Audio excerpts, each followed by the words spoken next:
ধনুরাশি মে 2025। ধনুরাশির মে 2025 সর্বক্ষেত্রে উন্নতি লক্ষ্য করা যাচ্ছে। ধনুরাশির বিবাহ ক্ষেত্রে বাধা বিঘ্ন ঘটবে। ধনুরাশির মা বাবার শরীর স্বাস্থ্য ভালো যাবে না। ধনুরাশির প্রেম বিবাহ দাম্পত্যের ক্ষেত্রে সমস্যা 1। ধনুরাশির মা বাবার শরীর ভালো যাবে না সমস্যা 2। ধনুরাশি যে কোনো রকম ভাবে বকেয়া পাওনা আদায় হবে না সমস্যা 3। তিনটেরই প্রতিকার বলবো। তার আগে আমরা ধনুরাশির মে 2025 বলার আগে গোচর বলবো, গ্রহের বিন্যাস। আমরা বেশ কিছুদিন ধরে আমাদের চ্যানেল, একমাত্র চ্যানেল রাশি ভিত্তিক পিশাচ যোগের ভালো কি মন্দ কি বলছি শর্ট ভিডিও সেকশনে।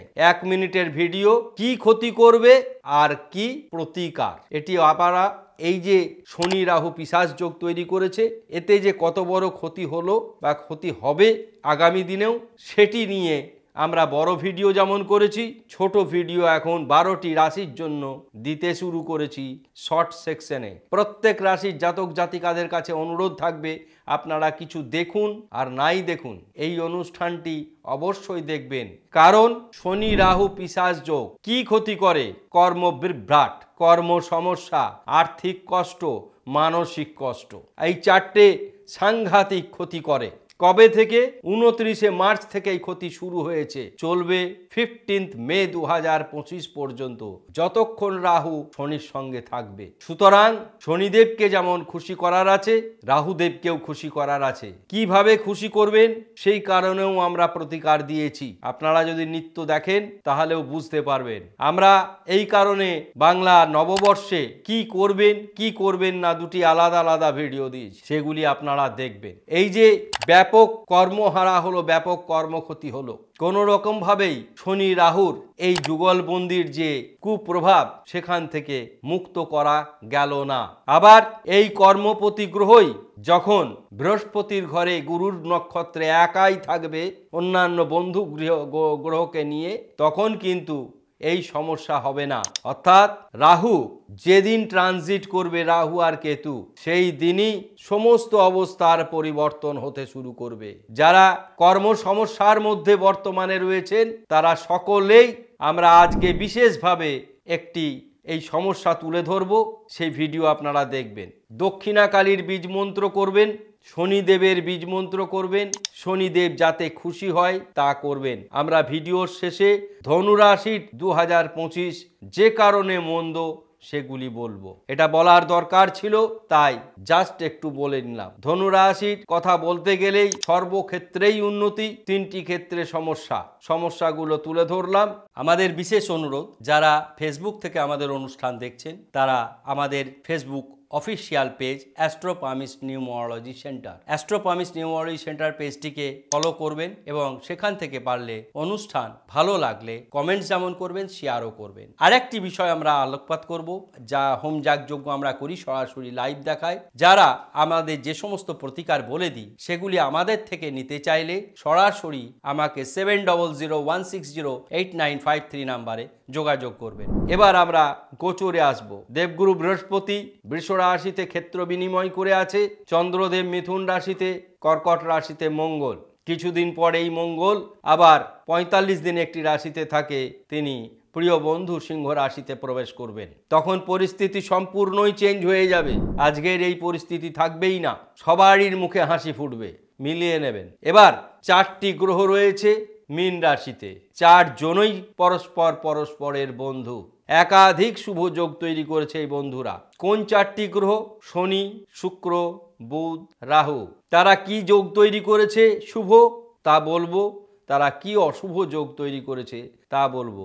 এবং মেষ রাশিতে তুঙ্গস্থ রবি অবস্থান করছে। সুতরাং রবি তুঙ্গ অবস্থায় থাকলে প্রত্যেক জাতক জাতিকারা, প্রত্যেক রাশির জাতক জাতিকারা দৈনিক ঘুম থেকে ওঠে ব্রহ্ম মুহূর্তে সূর্যার্ঘ্য প্রদান করবেন। 4:35 থেকে সকাল 6:10, এটি হচ্ছে ব্রহ্ম মুহূর্তের সেরা সময়। ঘুম থেকে উঠেই শুদ্ধ বস্ত্র অর্থাৎ লাল বস্ত্র, কখনোই ভুল করে নীল পোশাক নয়, সূর্যের দিকে তাকিয়ে এসো অর্ঘ্য ওং হ্রিং সূর্যায়। প্রত্যেক রাশি ভালো থাকবে, ধনু রাশি অপেক্ষাকৃত ভালো থাকবে। এবার আমরা ট্রানজিট বললাম, শুভ যোগ বলবো। চতুর্গ্রহী মহারাজ যোগ তৈরি করেছে, 4টি গ্রহ একত্রে, অশুভত্বের ক্ষমতা 50% কমে যায়। শুক্র বুধ লক্ষ্মীনারায়ণ যোগ তৈরি করেছে, শুক্র শনি সুসমৃদ্ধি যোগ তৈরি করেছে, শুক্র রাহু ভোগবিলাস যোগ তৈরি করেছে, একাধিক শুভ যোগ তৈরি হয়েছে, অশুভ যোগ তৈরি হয়েছে ঠিক তেমনি। শনি রাহু পিশাচ যোগ তৈরি করেছে, বুধ রাহু বুদ্ধিভ্রষ্ট যোগ তৈরি করেছে। যখন সময় মন্দ চলে তখন বুদ্ধিভ্রষ্ট যোগ অত্যন্ত ক্ষতিকারক। স্থির বুদ্ধি নিয়ে ধীর স্থিরভাবে সঠিক সিদ্ধান্তে আসবেন। বুদ্ধিযস্য বলন্তস্য নির্বিদ্যস্য কুত বলম। সুতরাং বুদ্ধি যার বল তার, বুদ্ধিহীন তার বল কোথায়। আমরা এই কথাগুলো অনেক ভিডিওতেই বলেছি, আজকে বিশেষ কারণে এগুলি বলতেই হচ্ছে। আমরা অনুষ্ঠান আপনারা যারা দেখেন, আমরা সকলের মঙ্গলের জন্য সদা সচেষ্ট হয়ে দৈনিক রাশিফল প্রকাশ করি, সাপ্তাহিক রাশিফল প্রকাশ করি, এবং শুধু তাই না, এমন কোনো পূজা অর্চনা নেই যা আমরা আপনাদের কাছে তুলে ধরি না, এমন কোনো ট্রানজিট নেই যা আমরা আপনাদের কাছে তুলে ধরি না। সুতরাং এমনকি দিনপঞ্জি পর্যন্ত আমরা প্রত্যেক দিনের তুলে ধরি। আসুন আমরা বিচার এবং বিশ্লেষণে যাব। বিচার বিশ্লেষণ খুব সহজ অঙ্কর মধ্যে পড়ে গেছে। ধনুরাশির অষ্টম স্থানে মঙ্গল ভৌমদশ সূচিত হয়ে গেল, অর্থাৎ যারা জন্মকুণ্ডলিতে মাঙ্গলিক অষ্টম মাঙ্গলিক বা যারা জন্মকুণ্ডলিতে মাঙ্গলিক বলে বিবেচিত, তারা মাঙ্গলিক দোষ কাটিয়ে নেবেন। 1 2 ধনস্থান অতি শুভ, ভ্রাতাভগ্নী অতি শুভ, মা বাবা শুভাশুভ অর্থাৎ ভালো যাবে না, শিক্ষা শুভ, সন্তান ভাগ্য অতি শুভ, গুপ্ত শত্রু হ্রাস পাবে, প্রেম বিবাহ দাম্পত্যের সমস্যা দেখা দেবে, বড় কোনো দুর্ঘটনা ঘটবে না, ভয়ঙ্কর কোনো রোগ ব্যাধি ঘটবে না, ভাগ্য চরম ভালো একটা জায়গায় পৌঁছাবে, ভাগ্যের উন্নতি হবে। কর্মক্ষেত্রে 15 মে 2025 পর্যন্ত সমস্যা থাকবে, তারপরে কর্মে উন্নতি ঘটবে ঝড়ের বেগে। আয় বৃদ্ধি পাবে, ব্যয়ও বৃদ্ধি পাবে, কিন্তু সঞ্চয় যথেষ্টই ভালো হবে। আইনি জটিলতা দেখা যাবে না। আপনারা নেশাদ্রব্য থেকে সাবধান থাকবেন, ক্রোধ থেকে সাবধান থাকবেন। প্রতিকার 1 ইয়েলো সাইট্রিন ব্রেসলেট পরবেন। প্রতিকার 2 রাহুকে খুশি করার জন্য টাইগার ব্রেসলেট পরবেন। স্ক্রিনে এইগুলি সবই দেখতে পাবেন। 3 বৃহস্পতির ইষ্ট দেবী দেবী তারাকে প্রত্যেক দিন প্রণাম করবেন। ওং শ্রীং হ্রিং স্ত্রিং হুং ফট মা তারার ছবি দেখে এই বীজ মন্ত্র বারবার শুনে সেটি করবেন। আর আরেকটি কথা বলবো, শনিদেবকে তুষ্ট করার জন্য গরিব দুঃখীকে দান করতে পারেন, অথবা অশ্বত্থ বৃক্ষে জল দান করার পর একটি মাটির প্রদীপ উত্তর মুখে জ্বালিয়ে দেবেন।